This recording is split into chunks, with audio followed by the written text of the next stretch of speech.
What's that story you've never been able to tell? This is probably going to get lost, but I just want to put it out into the void.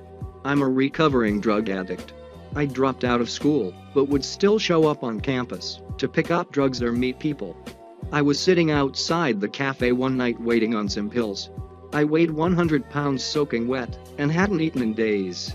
There was this girl in the honors program with me when I was still enrolled, and we had many classes in that program together. She was a unique young lady.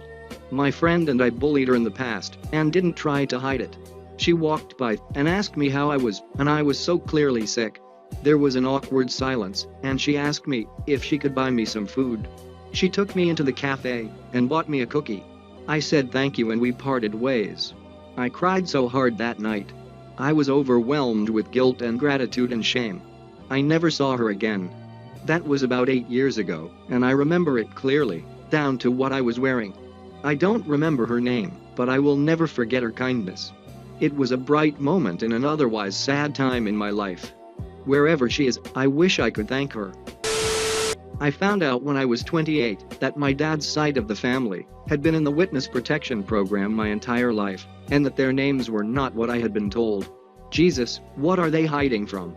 My grandma was part of a major drug bust in the 80s that ended up involving the entire family, and they had to move cross-country and change names. I work at a cinema, and while doing a general check that everything is operating smoothly, a peculiar movement caught my eye. This particular session was a Father's Day session for Pixels back in 2015. The entire crowd consisted entirely of fathers and their young children, except for the young couple fucking in the back row.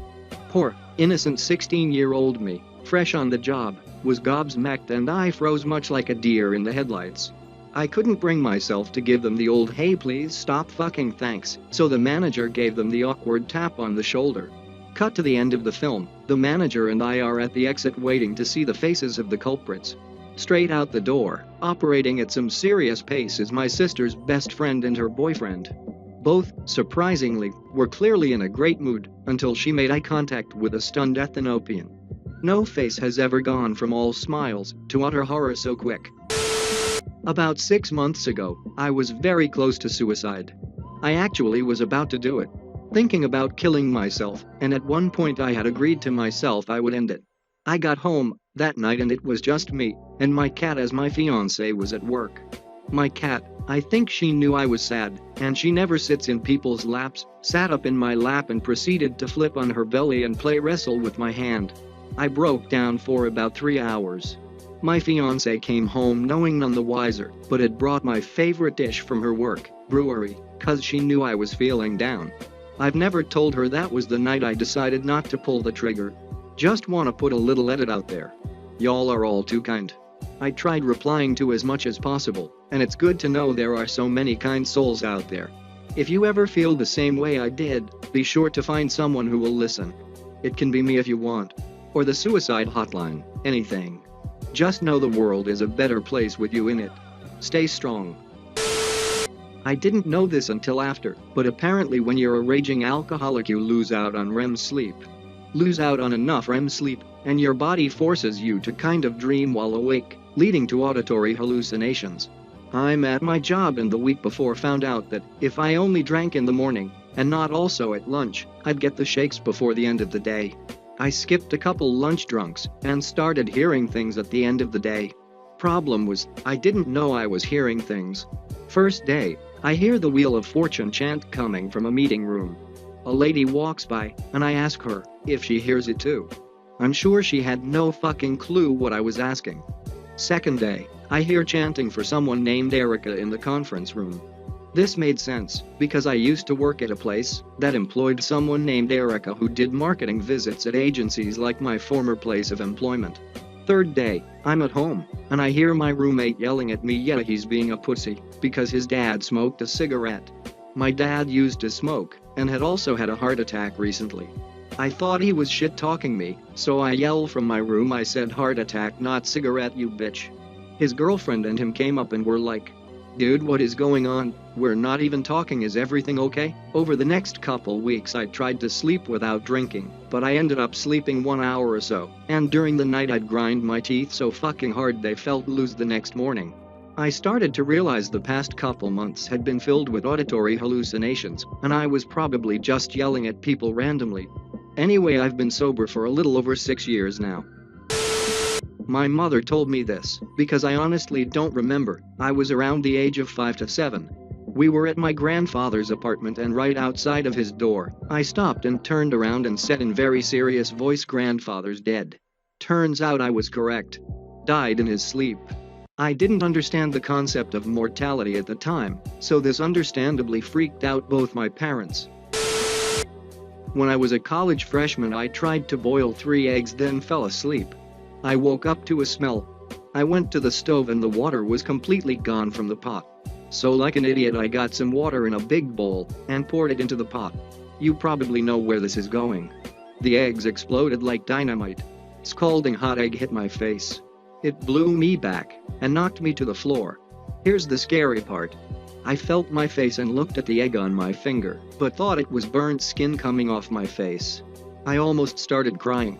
How badly burned was I that my facial skin came off to the touch? I walked to the bathroom, shaking, and looked in the mirror. I expected to see a horribly disfigured face, but I saw egg and eggshells. I wiped it with my hand and felt incredible relief. I also felt incredibly stupid, but so what, right? I spent the next hour cleaning egg off the ceiling, the walls, the floor, etc. My face was red for a couple days. In elementary school, we had a program called DARE, where a police officer would come into our class and teach us about the dangers of substance and alcohol abuse. At the end of the year, he prompted us to write an essay about what we learned over the course of the year in DARE. He also advised us that the author of the best essay in the class would receive a stuffed lion, appropriately named Darren. Now I really wanted this lion, but the problem with that was my writing skills were those of a typical third grader. There was no way that anything I wrote about my time in DARE would stand out enough from my fellow classmates to win Darren. So I did what any desperate 10-year-old would do, Googled DARE essay contest winners, and then plagiarized the first one that came up in my searches. Now this was done diligently, carefully proofreading to ensure that I wasn't going to turn in an essay with somebody else's name in it somewhere. I went through and changed phrasing, or a word here and there, but by no means would it pass through Turnitin. With less than 90% plagiarized. Confident in my chances of winning Darren, I turned in the essay to Mr. Officer, and what do you know? A week later we had our end-of-year reception at the municipal building, which also contained the police station. He listed the top 3 essays, 3rd place, 2nd place, and then he said, holding Darren, the best DARE essay submitted this year was written by Yazoikari. Come on up here, get your Darren stuffed animal, and read your essay to us please. I was so excited I won the animal. It was never even a thought that crossed my mind that I would have to deliver this speech. So I reluctantly walked up, took my stuffed animal, and all I can remember at this point is shaking so bad, it looked like I was going to fall over at the mic.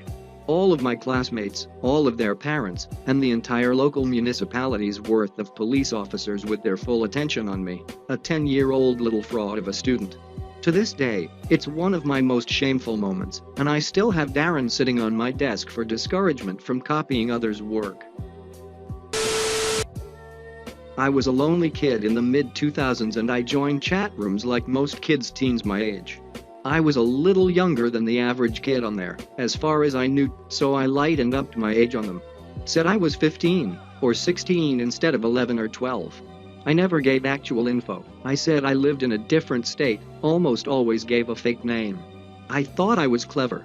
I mostly used the sites to either A, talk to girls my age about life and school and boys, or B, role-play chat with boys, because my family was very strict and religious and I was curious about sex. I was super inexperienced and thought I could get some information, or at least explore some different feelings from it. Looking back, that could have gone terribly wrong. However, it was the former reason that got me in trouble. A few years after my parents found out about the chat sites and grounded me permanently from the internet, without supervision. Anyway, my dad got a call at work from an FBI agent located in our state asking about me being his daughter and my email address. I had foolishly given a girl my email address and exchanged names and small talk before she asked to exchange pictures. She sent one first, and it was so weird it freaked me into not sending one. The picture was so overtly sexual that I was just not interested. I forgot all about her after that. Turns out she was some 40-year-old child porn collector in a different time zone who was getting pictures from kids and swapping them around with other pedos. It was a very complicated, but apparently normal thing for those types of people. My email had been found in his computer, and so they had to talk to us, since I was still a minor. I didn't reply with a picture, so they weren't too worried about it. I wasn't much help, I don't think. I still refer to that person as a her when I think about it, or when I tell someone like myself. The FBI lady called later to tell my parents he had been found guilty and sent to prison. I don't know his name, I don't want to. It definitely freaked me out for a long time.